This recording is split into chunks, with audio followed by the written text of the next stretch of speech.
Hello mga Kapinoy! Ayan na naman, nagbabalik na naman ako kasi meron akong naalala. May sa akin, may nag-message sa akin from ano daw, Kapinpin Brothers daw. Siyempre, nakapalo ako doon. From Kapinpin Brothers, ayan na. Yan. So, from Kapinpin Brothers, na makikita nyo guys, yung followers niya 2.2k yung followers niya. Yan. So, I know hindi lang 2.2k yung followers ng Kapinpin Brothers.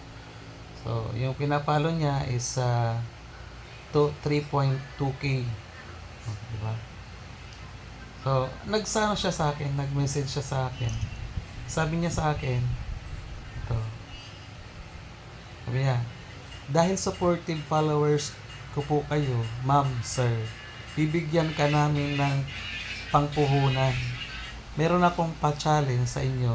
Simple lang ito. Kung magkano laman ang GCash mo, 5 times namin. Screenshot mo na, dali. Sabi niya gano'n. Sabi niya, not include.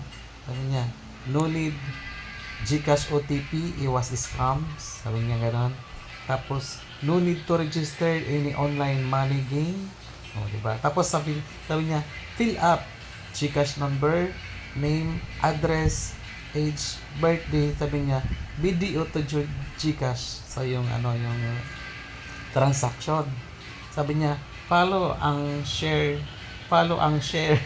Congratulations. ayan guys. So, napakaraming mga scammers dumating sa akin, mangi-scam na naman ulit. Hindi to yung mga Kapinpin Brothers. Hindi to magaganyan. Kung agad-agad kang mag-response sa kanila, agad ka niyan, magpi-fill up. Tsaka sabi niya no need GCash OTP, iwas scam. Parang na agad sila.